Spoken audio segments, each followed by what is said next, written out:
Hey, what is going on, gang? Thank you for tuning in to the Hardwick Life podcast. I'm your host, Nick Hardwick. Clearing off my desk right now of a bunch of bills. Pay the bills, Nick. Pay the bills. Isn't it the worst? Paying the bills? Gee, many Christmas. Not my favorite thing ever. That would be one thing that I would like is just somebody to just get my mail, pay my bills. Don't even tell me what I owe. Just handle it, man. Just handle it. Get it out of my life. But we ain't there yet. We ain't there yet. I'm not quite ready to pay that much for somebody to pay my damn bills. So, Nick, pay your bills and quit complaining about it. All right, guys. Hope everyone's doing awesome. I got a really great guest today that I'm super excited to learn from in multiple areas. She had me on her podcast. She does a tremendous job. Her name's Annie Cooper. You can follow her on Instagram at Tune Into Fitness. So Annie started out her health and fitness journey consistently lifting. She started at the age of 15. Her mom was a nutritionist. Her dad was a track coach. I guess that helps. So she had the best of both worlds. During that time, she was training for all-star cheerleading competitions, which then competed in alongside of track and field. And then she decided at one point to focusing all of her energy into her running career. So she graduated high school, got a scholarship in track and cross country, went to FAU, Florida Atlantic University, where she ran the 800, the mile, and the 5K. Brutal events. And while in school, I think this is super cool. And this is like the new generation of kid coming up. Annie started her online training business, Tune Into Fitness, which focused on both nutrition and training.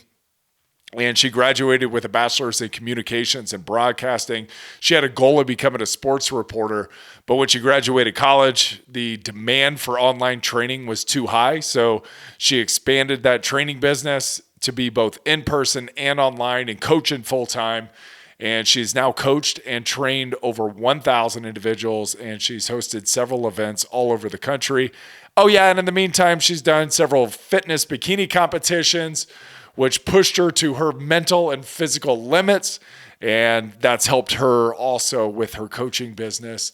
She started a second business in 2017, Fitcessory, which contains eco-friendly fitness accessories like hemp yoga mats, resistance bands, foam rollers, and more.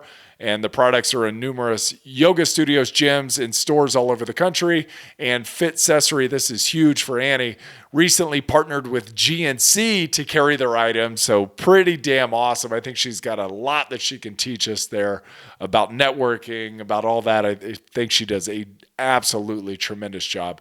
In 2019, she started a podcast, Annie Tunes In, which urges and inspires others to go after what they really want in life. So she's interviewed amazing guests like me who are sharing their story and their journey with us. And the podcast focuses on entrepreneurship, mindset, health, fitness, lifestyle, current events. Annie started this podcast simply because it helped her learn that anything is possible. And in 2018, listening to podcasts was the one thing that urged her to keep going in her career and to never give up on herself, though she seems like a girl who never would, but we're going to get into that. She knows her podcast is going to do the same for others. This year, she started a segment with Oxygen magazine called Annie's Advice that she gets to share fitness and running focused tips and common questions, and she's been able to write several articles for them. Now at 26 years old, my goodness, she is well accomplished for 26 years old. She is focusing on building a niche training app, expanding her businesses, and creating events that will hopefully get to involve some travel this year. And she's been able to work with awesome brands and partner with them like GNC to showcase what she believes in and what she does. Give this girl a follow. Follow Annie on Instagram at Tune Into Fitness. And her podcast can be found at Annie Tunes In. And then go to the show notes and you'll have all the links for tuneintofitness.com, fitcessory.com. You can check out our latest podcast there and be sure to catch me on there. We had a really good conversation and that's why we're doing part 2. But this one, we're going to air first on my side of things. So thank you guys for tuning in. I hope you get a lot out of it. Here's Annie Cooper. Annie, give me a day in the life. What's a day look like for you? Where are you living right now? I'm in Delray Beach, Florida. Sweet. East Coast, right? Oh yeah, I'm right by the beach. I'm like 3/4 of a mile from the beach. So it's really nice in that sense. Well, good for you. Good for you. Where'd you grow up? I grew up in Gainesville, Florida. So Gator Town. There we But I go. wanted to get out of there. I didn't want to stay too long. It was a very Yes. small town. I was there for 18 years. So I wanted to get Enough's out of enough. there. Yeah, it was enough. So I got a track and field scholarship to come over here, and the beach sold me. It was between this or USF. USF toured the campus. I was like, it's in kind of the middle of nowhere. I saw the beach here. I'm like, this is amazing. I have to be by the beach. And so that's why I chose this spot. But day in the life, typically what I'll do is I wake up. I don't give myself a lot of time in the morning. I should, but I give myself about 20 minutes in the morning. I have my coffee ready the night before, actually, so I don't have to. It's ready to go? Oh, it's ready to go.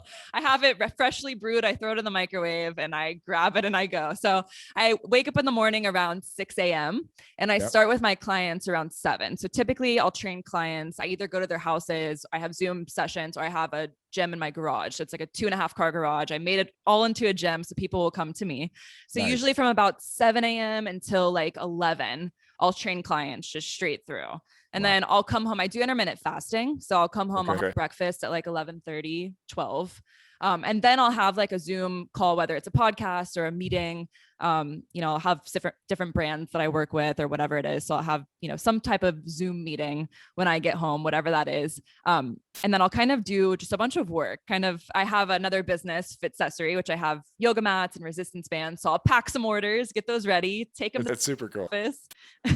Yeah. And then I'll do my own workout. So I'll spend, just about an hour working out with lifting and cardio. I don't like to spend a lot of time because I just, I used to work out for like 3 hours a day. And it was just, I couldn't get anything done because you're exhausted. You're like, I just spent 3 hours plus the showering and the preparation. It's like 4 hours of training where you could spend an hour and then you could work for 3 hours, so I cut that time down.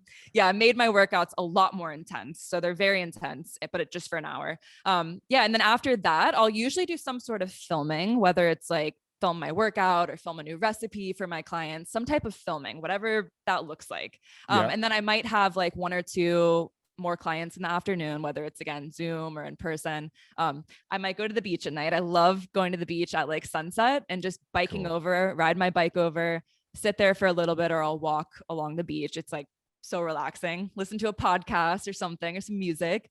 And then I come home, I'll practice guitar. I just started that. So I kind of have like a little wind down guitar. Oh, good for you. And then, how's it going? Oh, pretty good. I've made my mom teach me a little bit. So that's been helping. She's been doing. She plays? Oh yeah. She has a band. She has a CD. She is. No kidding. Are your parents still in Gainesville? Yes, they are. They are. Do they come see you a lot? I wish they came and saw me more, but it is a 5-hour drive. So it's not like it's super close, but yes. So if they do come, they'll stay for like a week or 2 just because they want to soak up the beach and then they'll drive back. So they do come and visit me pretty often. I would say I would love for them to come like every single month because I'm super close with them. I love my parents. So if they could come more often, I would love that. How many brothers and sisters, if any? Just one sister. So she's 2 years older. She's in Colorado. So that's actually the reason why I've been going there so often is because I have a place to stay. So that's great. Yeah. Go visit her, snowboard, hike, whatever it is. So she's what part is she in? She's in Littleton. So it's like 30 minutes outside of Denver. Awesome. So it's only about, 45 minutes to get to the mountains, the closest one. So it's not too bad of a drive. What does sis do? So she's actually great with artwork. She does like she builds furniture. She does artwork, but she's also an environmental scientist. That's like kind of her main thing. So she does. So it makes science over there. Makes sense to be in Colorado, I guess. Yeah, I would think so too. But she's fairly crunchy. Yeah. So it's funny because like we're total opposites. So she's like the yoga person. She does art. She does music. I started getting into music, but I'm more of like the high intensity sports person. And I don't do artwork. I'm not creative at all. But we're total opposites. It's so. But you're trying to incorporate some of that into your life. Oh yeah, definitely. I'm like, maybe I should get on the bandwagon. My whole family is like very musical, so I'm like, it's my time now. Finally. So what is it, like a self-improvement thing? You're looking for something to relax, something else to focus on besides health and wellness? What is it? Exactly. So health and fitness, I think for a lot of people is an outlet. I think a lot of people have their workout as like their me time. For me, I feel like the fact that I've been doing it for so long and it's now a business, when I work out, it's not, it's bad to say it. Sometimes it is very relaxing, but other times I just feel like it's still part of my work. And it's Okay. not Yeah. really the time that I can kind of get my mind off of that. I still am kind of thinking like, oh, I should make my clients do this, or this would be a good workout to give my clients. So Yeah. yes, I need something that's totally off of work, totally off of what I do on a daily basis. And that is allowing me to, learn a new skill and also kind of relax and like focus on something else. So yes, 100%. Isn't that the challenge of really like online social media?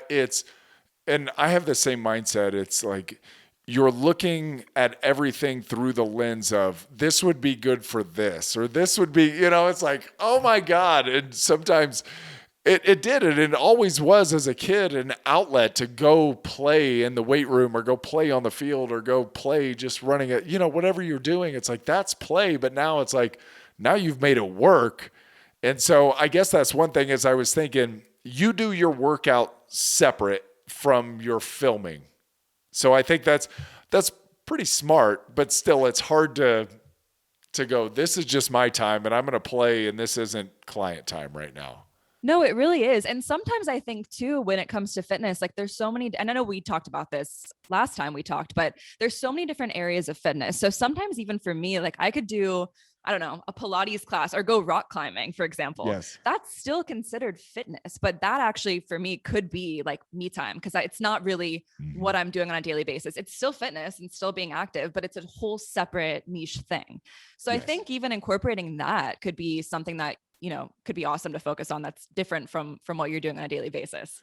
Yeah, it's like out of your zone, right? Like as they would say, stay in your lane. It's like out of your lane, which is probably a good thing because then it's like, I'm not going to share this with everybody. This doesn't need to be shared. This is just for me. Like, let this go. I think that's the hardest thing for me is always kind of like, what needs to be shared, what doesn't need to be shared. And then I'm just starting to figure some of that, the business end of social media out. Like I've had such a hard time of like, yeah, but that's not really, I'm like, no, this is, it's separate, it's like your life and your business are separate things and you can treat them accordingly. And I think it's cool because I follow you and I'm learning, like, I like, I go on your podcast. I went on another guy's podcast recently and I was like, I follow you guys because you're younger than me, you're professional as hell. And I think you have a lot to teach in that world, which good for you. Congrats. Thanks. Yeah. And it's ever changing. Like there's always new information coming out. There's always new things that you can tell people, or even like trainers to this day, they experiment with new movements. They're like, hey, this works. And they'll test it on, I had this guy, he's actually, I don't know if you're familiar with Tonal, the piece of equipment, like the work. Yeah. Okay. So I had like the main trainer, he like kind of creates the movements. Oh, nice. Yeah. It's like he'll create these movements that no one's even heard of and he'll test them on professional athletes. That's like part of what he does. So it's like, then just by doing that, everyone else is kind of learning from him. So there's always stuff that, people will invent, they'll test it, and then you can learn from that. So you never know it all. You're always constantly learning new information. And there's so much you can share when it comes to like nutrition, fitness, just lifestyle in general and mindset. I mean, mental health and mindset, that's another thing that comes into health and wellness. So it's crazy. There's so much that goes into it. Yeah, the mindset thing's super interesting, right? And like empowerment is super interesting because I think what a lot of people figure out is through weight loss or body transformation or building muscle or just spending time on themselves and having a plan and sticking to the plan and seeing the results, they figure out that I can do anything. I just have to have a good plan and I have to execute that plan consistently over time. And if I do that, voila, here I am and I've got amazing results. And the body's just, to me, a great conduit to show people and help them because it's easier when you feel it, right? And the body is kinesthetic. And so when you actually feel it and you see the results happening on you, then you can see that translate to other areas. I'm sure you've had a ton of clients. You've worked with over 1,000 now. I'm sure you've had a ton who have like gone through working with you and have achieved their goals. And then all of a sudden they're like, you know what? I've always wanted to do this with my life. And then they like completely change directions. And you're like, good for you. That is like they're going after one of their big dreams that they maybe thought was unattainable. And now all of a sudden, because they've done this work, maybe it's attainable. Yeah. And I think a lot of people, like, maybe they're starting off and they're kind of playing small. They don't know what they can do yet because they're used to this like level. And I know you are aware of this 100%. It's like, when you're used to a smaller level, you think that it's not possible. But once you kind of push yourself past that, when you literally think you can, or it's painful or whatever it is, when it comes to fitness, like a lot of it's painful. And that's when the change really happens, is when things are so hard and it's hard to get through it and you think you can't, and you do that. And then yes, you're 100% right. It translates to everything else. You're like, I can do so many more things. Like if I just did that and I thought I couldn't, and that was painful and awful, then I know that I can do this other thing that might not be as painful, but it really does show you, what you're capable of. And it's a whole mental thing. Like your mindset really plays the biggest role when it comes to business, when it comes to relationships, when it comes to health and fitness. I mean, every single thing is like, what's up here, that matters. And I think once you kind of conquer that, which is not the easiest thing, but then everything else moves along as it should. Yeah, kind of. It gives you that persistence high almost, if you will. It's like you've persisted through pain, you've persisted through suffering a little bit, and you make it to the other side. And to me, there's nothing more gratifying than that. It's like you suffered a little bit, and then now look at us on the other side. I think it's super awesome. So you were a runner, but growing up, mom and dad was a track coach, mom was a nutritionist. What was the house like? Okay, so my mom had a garden. She would grow all of her fresh vegetables and fruits, and she would bring them in. My dad would actually go catch fish, and that would be the dinner. Wow. And we ate very plant-based, actually. Like my mom would do, which we didn't like, but tofu. Whenever my dad would cook steak, my mom was like, "Don't, only once a week. You can only cook this." It was very strict, but she, not in like a way as she wouldn't allow us to have anything. I don't mean that, but we never went out to eat, really. I mean, we would order pizza once in a while. We never got fast food. It was like when my dad would take me, my mom was like, "Don't do that. Don't teach them that," because she really wanted to teach us like these healthy habits. She fed us protein shakes from the time we were like 6 months old. I know it's awesome. Yeah, we do too.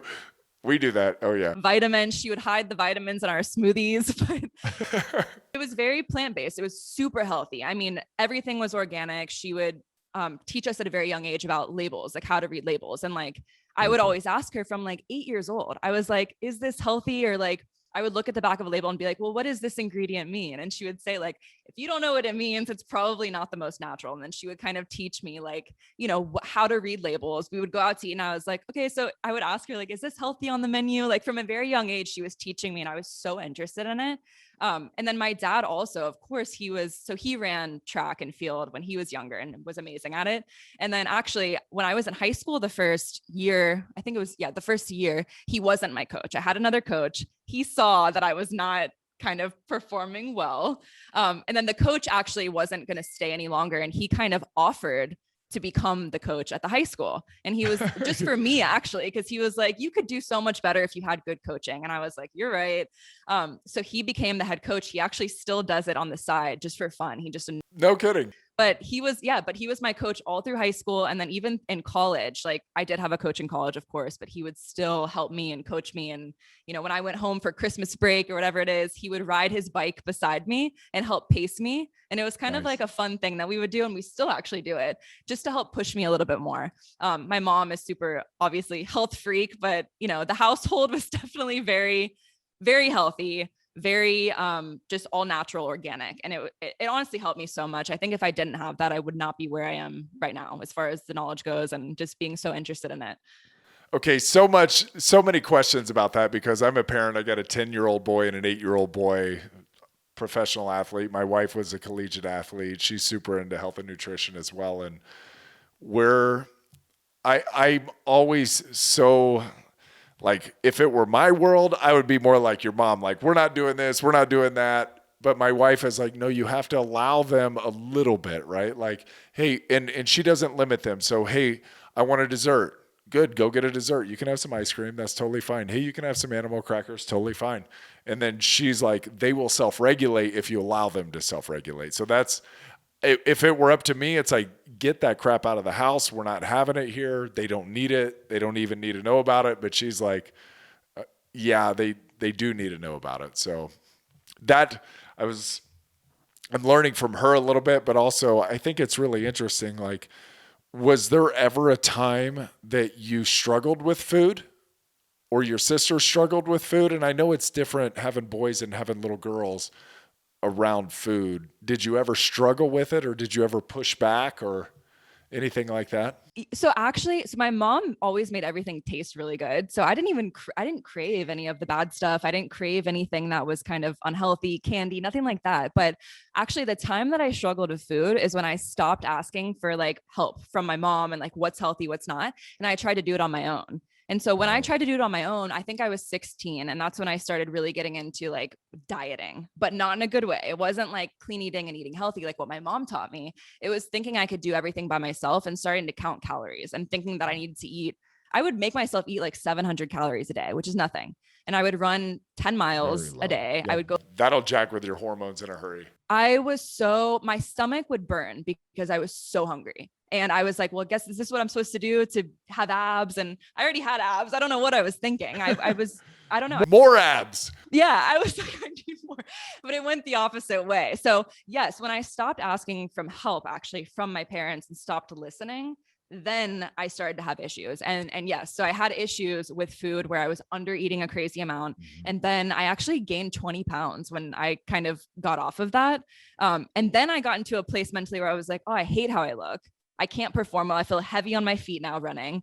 And so then I had to ask for help again. So it was kind of like this back and forth cycle. But when I actually decided to kind of ask for more help, that's when I started figuring it out and figuring out, okay, what does my body actually need? Like, when do I feel good? When do I perform well? And I stopped focusing so much on aesthetics and how I looked, and more about just performance. Like, what can I do? What's my strength? Like that side of it. And that's when everything changed in the best way possible. And when you started focusing on your performance and how you were feeling, did naturally the way you look come into alignment as well? That helped? 100%. 100%. I gained more muscle. My abs were actually more defined. Yeah. And I felt so much better. Yes, I had a point where my hair was falling out. I was like, I couldn't go to sleep. I couldn't even sleep like 2 hours through the night. I would actually wake up with like hunger pains. I was like so hungry, so everything was just awful. And that lasted for like, I would say like a year and a half. And at such a young age, like, yes, it messed with me. I wouldn't go out to eat with my friends. And at that age, like, that's all anyone does is like, you go out to dinners. So yes, it definitely messed with me for a little bit and messed with my performance. And then, once I figured that out and, figured out what I needed to be eating, the looks came with it, everything that I felt better. I could think clearer. So yeah, I mean, but it was a struggle at a certain point. How did your parents coach you out of that? And they obviously could see that you weren't necessarily doing what you needed to be doing. Did they let you fail? Were they trying to help you and you were fighting back, or what was the deal? The funny thing is I don't think I really even talked about it that much. I think like I kind of did it on my own. Like I kind of realized like I cannot feel like this. And then I think I just started like asking more questions, but we didn't really talk about like, there's an issue, like you need to fix this. I think for all they know is that I was really focused on my training and I was running so much that all runners look very skinny. Right. So I think it was almost hard to tell because I was a distance runner at that time. And I was working out a lot and I was eating healthy, but just very low calorie. So I think it was almost hard for other people to tell. So I kind of did it within myself. I was like, okay, hold on, like something's not right. I have to like fix this. And I just started focusing on asking more questions and I started researching. I went on bodybuilding.com. Nice. Yeah. Yeah. Oh yeah. These articles. And then that helped me as well. So that was kind of like the turning point, is like actually learning real knowledge behind nutrition and fitness, and just learning like how things actually work and how things are supposed to go at the age that you're at. Yes. Yeah. There's honestly not a lot of information for teenagers. And I wish there was more information directed specifically at teenagers, because I work with high school football players and high school athletes, and I look at them, and every day they look at me and they're like, we know what you're going to say, coach. Cause I'm always like, protein and carbs, boys, protein and carbs, like right after their workout, and they're like, we know it's like protein and carbs. I'm like, eat your protein. What are you eating? And he's like, McDonald's. I'm like, that's not protein. It's like, that's fat and carbs, like wrong, I'm like, build muscle, protein and carbs. What are you doing? And I just going to beat them down with it a little bit. So let's go from there, from track to at some point you got into fitness bikini competition. Like, yeah. So, right. Because I mean, you're going from one, not call it like disordered eating or whatever, but like you weren't feeding yourself properly. And then you got back on track and you're doing track and running and focusing on performance and then putting on muscle, and the body was doing exactly what you asked it to. And it was looking the way that you wanted it to. And then sidetail into like some fitness bikini competitions. And what does that look like from a nutrition standpoint and like psychologically? What was it, going through that? How long did you give yourself to prepare for it, to taper down, and give me the rundown?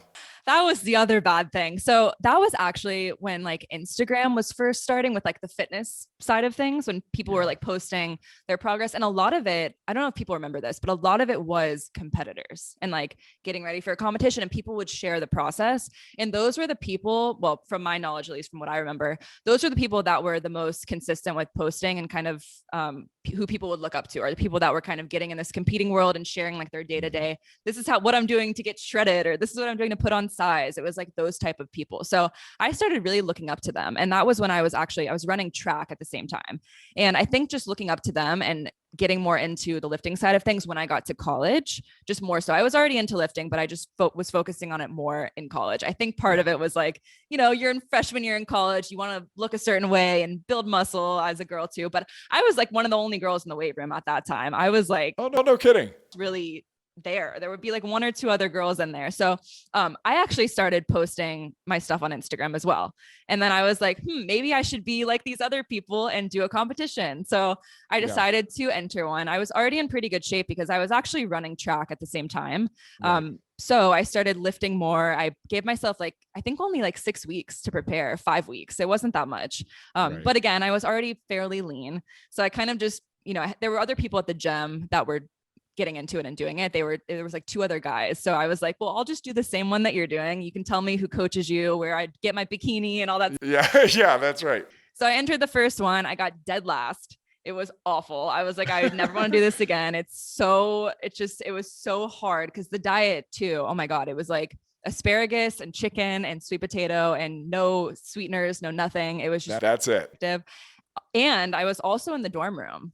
So I was prepping for a competition in a dorm room. I had no kitchen. I had to use. Were you a freshman, sophomore? You were a freshman? I had to use the community kitchen in the dorm room, and I was cooking tilapia. And everyone that walked through the door, which was like 500 students, they would smell tilapia going up to their dorm rooms. They hated you. They're like, there's. Literally, I would have a little George Foreman grill in my dorm room, and I would cook up chicken, put it in this container and asparagus. It was disgusting. Like the way that I was living for those whatever weeks was awful. My roommates hated me. So yeah, I did one competition. I got dead last. It was really challenging. And then I actually met a guy that I started dating, and he was already doing it. So he got me more into doing a couple more competitions. Yeah. And so I did it a couple more times, but the process of it, I did not enjoy. It was, you feel awful. It's like you're eating so little calories to prepare for this like lean look. And at the end of it, you're on this stage and you're like, I put in literally as much work, as much effort. I gave all my time. You can't do anything. You have no energy. You can't go out with friends to eat. You give up everything for. Yeah, it's like work out and sit down. Oh my God. It's everything revolves around that. So, and then you get up on stage and you're being judged by like these 5 old dudes, and they're giving you like you need to fix this. You need to fix this. You need to work on this. And it messed with me so much mentally, because it kind of got me back in the mindset of how it was before. And I was like, I already got out of this. Now I'm being judged on literally, you need to lose 1/2 inch of body fat in your lower back and have like this, cut there more to be. It is so strict. And on top of that, you have to pose a certain way. And I didn't like that. It was very kind of risque. I did not like it. So I was like, this is not me. Like I like feeling good and performing well and being fast and strong and all this stuff. So, so that actually, those competitions led me into having kind of like a binge eating disorder, because you're restricted for like 10 weeks. And then, everyone after these competitions cheats, and you go and get a huge pizza and cake and whatever for like 2 days. And then you have to get right back on it. So, nobody was reverse dieting at that point. no. And that is something that everyone should do that does those things. But no, it was like this binge eating thing. And then you'd go back into it. And it was like this thing, like everyone backstage at those shows would have these cookies and cakes that they would get ready to eat after they're done. Oh yeah. So it was so unhealthy, honestly, the whole thing. Now that I know about nutrition, it's just like. And you were still running track at the time? Yes. So that like those are those don't marry together well, right? Like undernourished, underfueled, and performance do not go well together. Yeah. So what actually happened is I got 2 stress fractures in my shin because I was lifting so much and I wasn't eating enough at that time again. So I got 2 stress fractures, and it got to the point with track that it almost started feeling like too much of a job where I stopped enjoying it. And I was actually really enjoying the lifting and just like, doing that side of things. And also the fact that I was getting injured so much was just totally my own fault, but I couldn't stop the lifting. I was like, I don't want to stop lifting. Cause back then, like back then it was like, 5 years ago, but we didn't do lifting more than like 1 or 2 days a week, but I really wanted to do it like every day. Like it made me feel good. I looked forward to it. But after getting injured constantly because of just the overtraining, it got to the point where I was like, do I want to keep doing this? At that time, people were reaching out to me to coach them and train them and all this stuff. And I was making money from that. Cool. And I was like, well, why don't I just kind of don't want to do track anymore? Like I just, I'm getting injured. I'm not enjoying it as much. I want to, start a business and help other people and coach them. Like that sounds way more appealing to me right now than doing like these 3-hour-long practices. So I ended up quitting after the second stress fracture because I was just sitting out for so long, and it was awful to see someone else do it. I think you told this to me actually, to see other players kind of be in the position that you want to be in, and you're just sitting. Do your job. Yeah, you're like sitting there and you're like, oh, I keep getting injured. I just want to be running, and so I just didn't want to give it more time than than I had. Yeah. So I just ended up, I quit and I started my own business online first, and it was honestly a great decision, I think. But yeah, you're still doing it. I think it's so remarkable, and I think you're kind of the new wave of. I don't want to call you a kid. You're 26 years old, but like I'm 40, right? So it's like coming up through college, and now as an athlete, you have the ability to make money on what you're passionate about. And yes, like, hey, I'm doing this sport. I'm doing this also. You know what? I like this better over here. I want to do more of this. I want to explore this. And I think, what do you go to college for? You go to college to learn how to make money. Like that's the whole idea of going to college. Yes, learn how to learn and adjust socially, and learn how maybe to clean your apartment without your mom and dad there to tell you how to do it. Learn how to cook and clean for yourself, pay some bills like light bill duty. And other than that, it's like, we're here to learn how to make money. So, hey, somebody's going to pay you to train them online while you're in college. That's a pretty cool deal. And I really do believe like that's the new wave, like that's you're in college and you're learning business, and you wanted to be a broadcaster, right? Like you wanted to be that was like the main thing. That's why I kind of chose the major that I did. Yes. Yeah. And honestly, I would still do that. But the podcasting is kind of similar, doing like the broadcast and interviews. But yes, that was like my main thing. I was like, I want to run track, and then I want to do sports broadcasting of some sort. But the demand got so high with the clients that I was so busy. Like I was like, I don't even have time to do school really, which I still did. I still finished it, whatever. But yes, the demand was so high that I just kind of stuck to that. And I'm like, well, hey, if this is working right now, why not continue with this and just kind of learn more and, keep it going and see what happens. To me, it's incredible. What empowered you? What, other than just say, hey, somebody reached out, like, did you reach out to your parents for any advice, or did you go, hey, I think I want to start a business? Or do you just go, I'm going to do this and let's see how it goes? Yeah, I kind of just said like, I want to do this. I would ask them like, hey, do you think like this price sounds right? Like, do you think that people would pay that? Like, I had no idea how to price anything. That was like, oh my God, that was such a struggle. I would underprice everything. I'd be like, oh, it's $25 to give you like this whole 12-week plan that's customized. And I'm like, oh my God, this is taking me like 3 hours to do. Like, what am I doing? But I didn't know how to price things. So I'd ask them questions about that.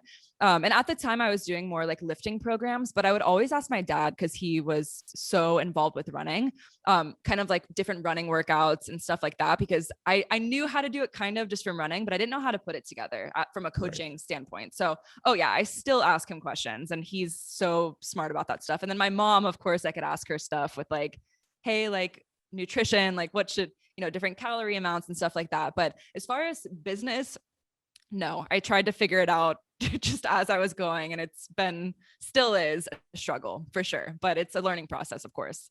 I still struggle with it too. Like asking what you think you're worth, right? It's difficult to do. And like, I follow a lot of people now to be empowered to maybe get what I think I'm worth.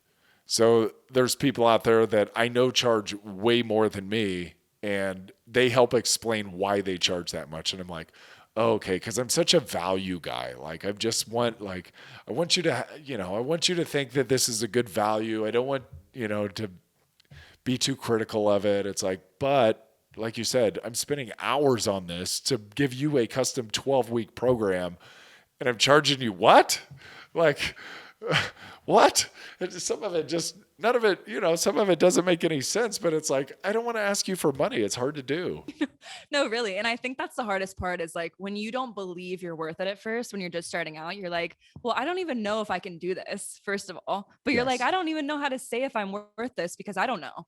So I think once you do it, that was the hardest thing, I think, is learning what you're worth, exactly what you're saying. But I think down the road, once you're realizing like, I can do this, I'm doing well with it. I know what I'm doing. I can back myself up on certain things. Then I Yes. think you realize the value that you have. And once people see results, of course, like you're like, okay, I'm changing this person's life. Like that's worth a lot. You know what I mean? Yes. So you can then kind of be like, okay, you can price yourself higher, whatever it is. But I would say that's like the hardest thing with any business. I know everyone can struggle with this today with whatever field they're in. Oh yeah.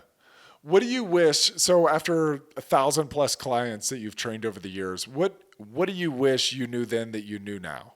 Not maybe from a business standpoint, but from like a how I can help best standpoint, or what clients looking for So I found now, and I think it's because I still didn't really know this myself, was like the whole mental mindset behind everything when it comes to diet and nutrition, how to maintain it. Cause I was such a yo-yo person for so long. Even when I started out like coaching people, which sounds awful, but I was still kind of yo-yoing. I was like, well, I'm going to do cutting and then I'm going to bulk. And it's not about that for the majority of people. They don't want to cut and bulk. They want to maintain, right. They want to move better. They want to just feel good and maintain this lean athletic look, whatever it is. And I think I didn't understand that at a young age. I was like, everyone wants to be shredded or everyone wants to get big. Like I was like, so I think definitely learning how to talk to people about what their problems are or what they can do in their life, like lifestyle changes when they have kids or when things come up. Now that I'm older, I do understand when people have kids and a business and whatever it is so hard. You can't work out for 3 hours a day and you can't spend all right. Back then I was like, why can't they just cook their food or why can't they just go to the gym? Like, I think I was so naive about like what life actually is, like what comes up and the time that you have and everything. So I think definitely like just being realistic with like what is realistic long-term for the majority of people and how can you make it individual for how someone's lifestyle is, like how much time do they actually have to work out, how much time do they have to prep meals, and what does their actual day-to-day look like to be able to incorporate something like this that's new and might be hard at first. So I think just learning how to talk to each person individually about what is realistic for them. Yeah, and it comes down to like empathy, right? Like listening and being able to put yourself in their shoes. But then there's that kind of fine line between like, hey, I feel you. However, you still have to get this done. It's like, I understand, but if you want to get where you say you want to get, I'm sorry, you have to start making your own meals, or you have to start at least making better choices about your meals when you go out, or, I understand you're a salesperson. I get it. I understand there's dinners and I understand there's an allure for drinking and steaks and all the bread. I get it. But do you want to achieve what you say you want to achieve, or are you just saying that, right? Because you feel like you should. So some of it's like, are you good at telling people sometimes what they need to hear, not what they want to hear? Because that's one area where I'm working concertedly on improving. That is so true. I do tell everyone, I'm like, if you want to see results quick, because I think a lot of people want to go slow and steady, but the problem with that is when it takes too long, you're not Yes. motivated anymore. I totally agree. I totally agree. Yeah, you got to see some consistent progress or else you think nothing's working and you don't want to do it. So I do tell people like you have to be strict at first. This is a whole change. Like I'm not going to say it's easy. I always tell people like the majority of people can't even lose 2 pounds. Like literally most people cannot lose 2 pounds. So if you're going to lose, 5 or 10 pounds, like yes, it's going to take some work. You have to be strict temporarily. It's a temporary thing in your life. You have to be strict with. Then once you kind of get close to where you want to be, you actually do have some relaxation. You could maybe like bump your calories up a little bit more or have some more relaxation to maintain it. But at first, yeah, to get to where you want to be quickly, you have to be strict and there's no ifs, ands, or buts. You just have to do it and suck it up and whatever else. But I see what you're saying. Like you don't want to be like mean about it, but you don't want to be too nice to where they're not going to do it. Like there has to be this like fine line. Yes. Yeah, I've had to recently tell people, I'm like, you're not going to negotiate. You're not negotiating with me. Like you're trying to negotiate more calories into your life or less exercise into your life or whatever. Like this, you're not negotiating your health. This isn't like, this is a scale. Literally, it's a scale of calories in, calories out. And that's the ultimate negotiator here. Like what you tell me and what you do, those are things that you have to come to terms with. And I'm telling you the science behind it, and hopefully you can follow along there. What are some myths that your clients come to you with that like some standard, I've got to break this barrier down psychologically, because I think everybody gets inundated with information like this diet's the best. I have to do this. I have to do this. I can't have that. It's like all these restrictions. And then ultimately I'm like, so what are you left with? So if that's what you've heard and what you believe, what can we do? So what are some of the myths that people come to you with? Totally. So I think a lot of people with definitely the internet and social media will look at these fitness influencers. A lot of them do have knowledge. I'm not going to say that, but some of them are just simply sharing what they do, what they eat for them. That's it. Yes. Without talking about anyone else. But people will look at that and be like, oh, they look this way. Maybe that's what I need to do. So they'll think that they need to do things that way. So then maybe when they're talking to you, they're like, oh, well, I saw this person do it this way. So that's, that could be a conversation. That's, they could negotiate that with you. But I think definitely the myth behind some people, like nowadays, I think a lot of coaches, which actually is the right way, is saying like increase your calories. Like you want to be able to eat more. But some people, when they come to me, like the calories will be at a certain amount, right, for them.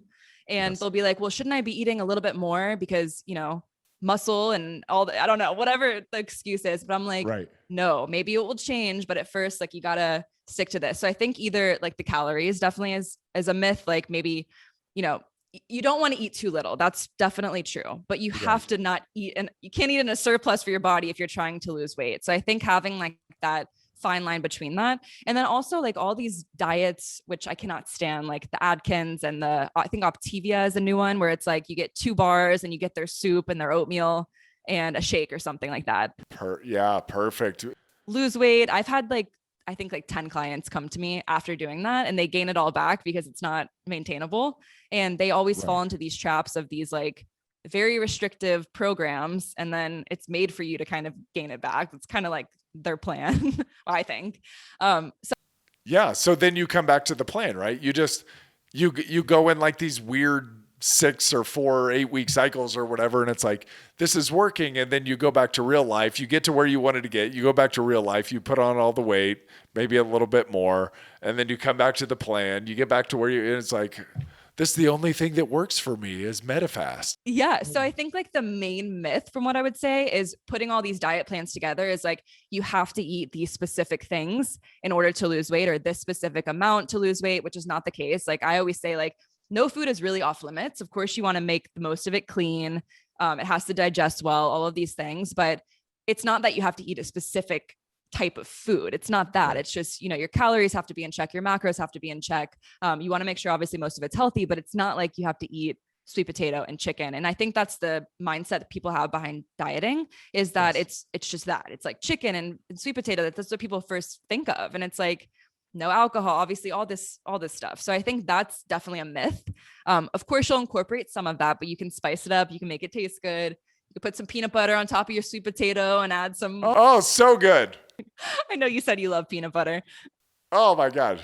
Nothing better than peanut butter. Yeah. What about you? What Num- would you say your myth is? it would be my last meal. I think the one thing that you hit on that I think is super interesting is it has to digest well, right? Like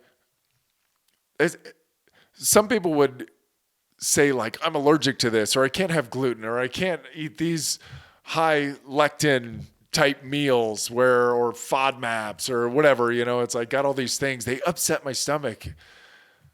Maybe they do. Or, maybe you're jamming a bunch of processed food down your mouth and then you're throwing in some healthy food and then you're blaming it on the healthy food. So give it a legit try of, like you said, eliminating some processed food from your life, incorporating more whole foods into your life, and watch how much you can eat.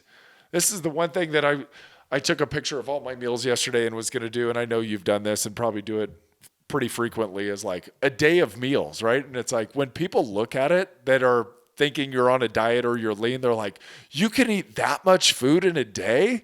And I have people that, I'll put somebody on like a 2,400 calorie a day diet, 2,400 calories, right? And I'm like, that's not that restrictive.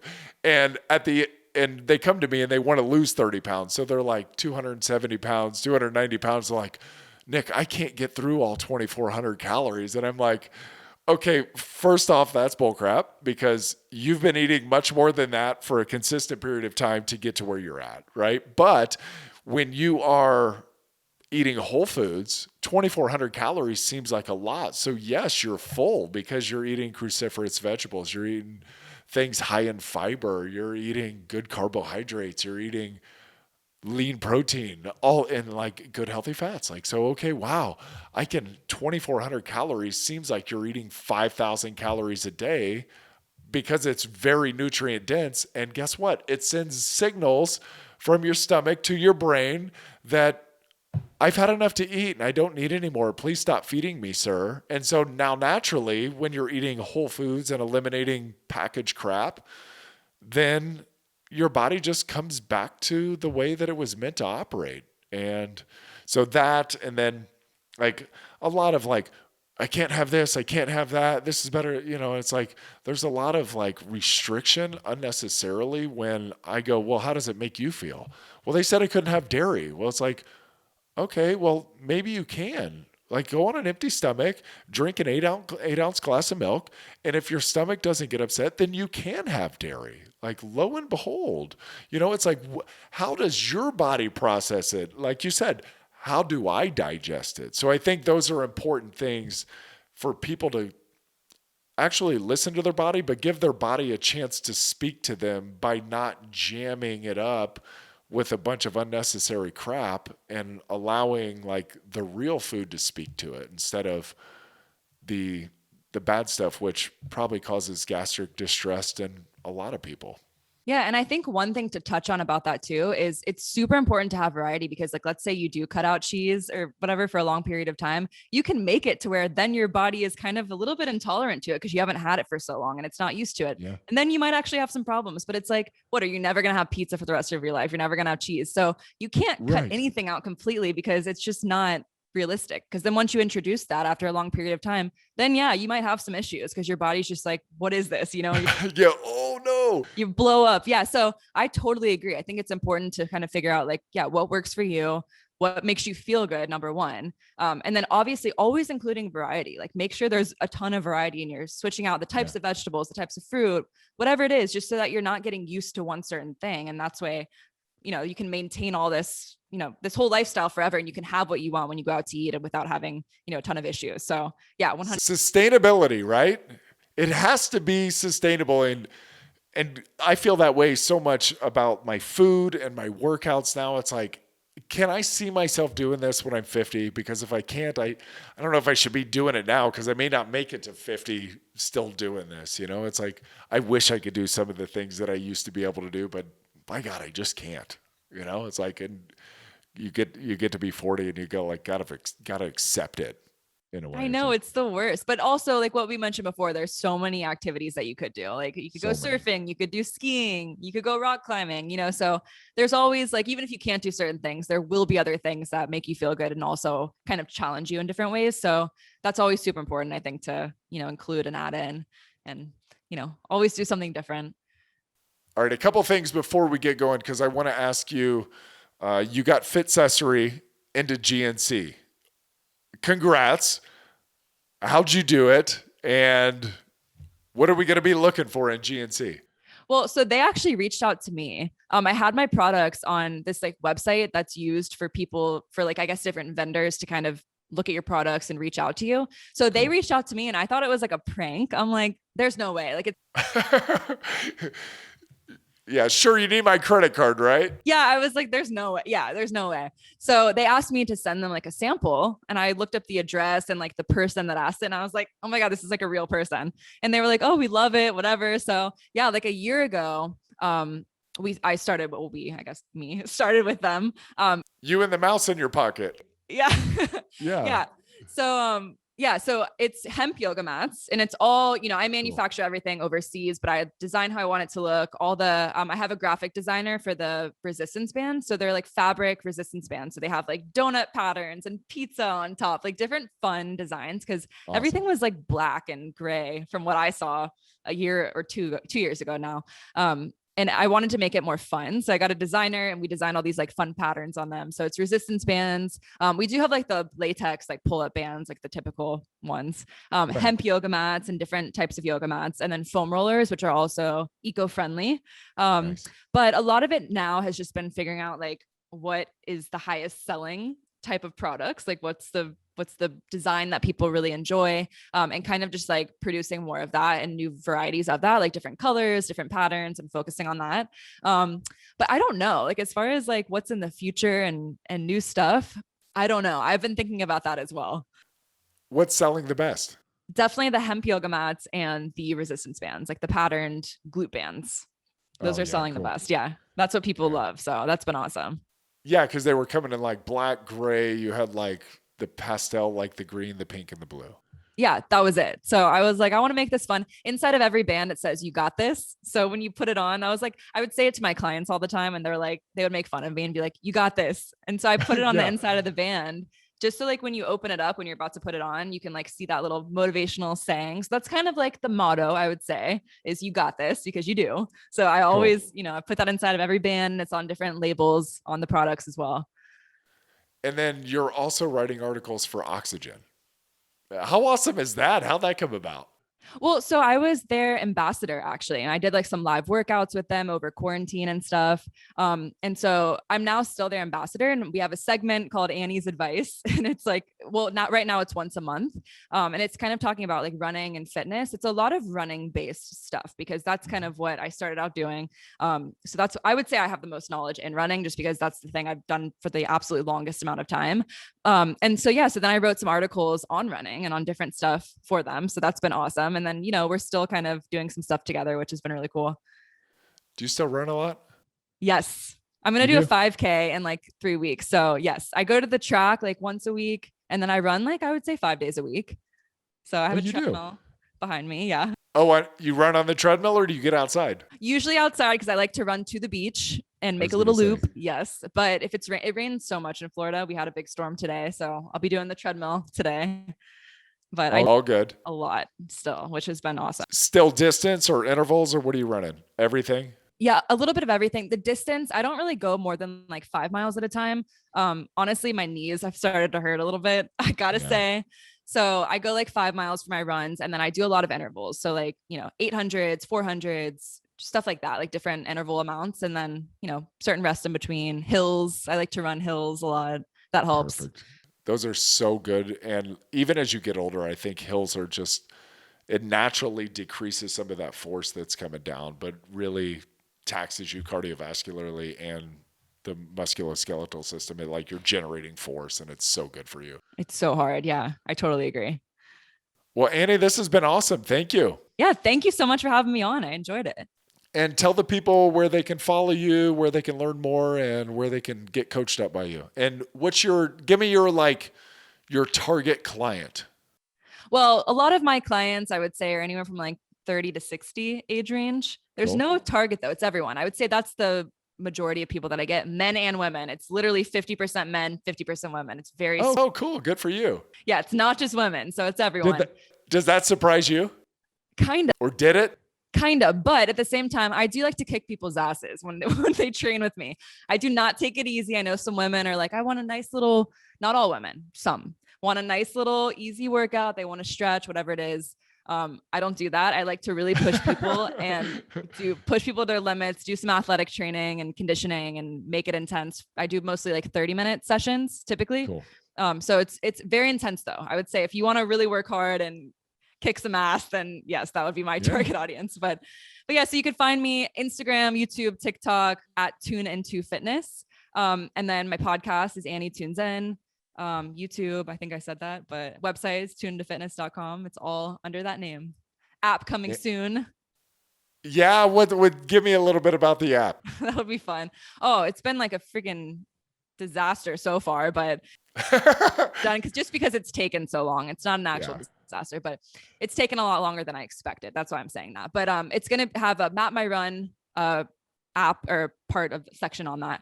It's gonna have find friends to work out with in your area, so you can look up people by location, phone number, email, and it'll have friends that you can actually work out with in person. It'll have Pilates, bar, yoga, strength, and different instructors for those different areas on there. Follow along workouts, live workouts, challenges, nutrition tracker and recipes. What else? It can connect to your Apple Watch, connect to Spotify to play some music and podcasts. So I think that's pretty much everything. Those are all the little features so far. Damn, you're killing it. Yeah, it'd be so fun once it's done. I hope soon, but.